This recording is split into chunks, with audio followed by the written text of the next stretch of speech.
In this video, we're gonna check if Samsung Galaxy M13 has a stereo speaker.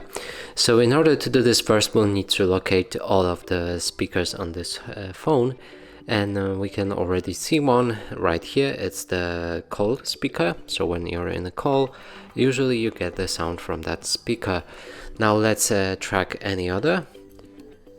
So here's at the bottom there's another one, and that's your main speaker. On the sides, you didn't see that. Here's the speaker. On the sides there's no speaker, and the same as on the back, there's no speaker.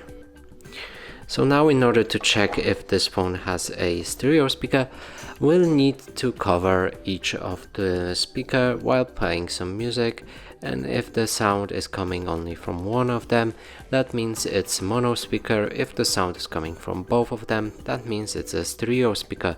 So now let's try playing music.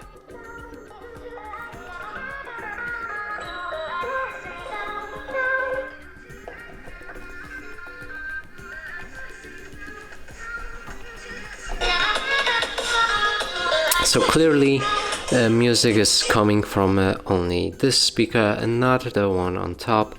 So that means this phone has a mono speaker and doesn't have stereo one. And that's it for this video. Hope you like it. Please consider subscribing to our channel, leave a like and a comment below.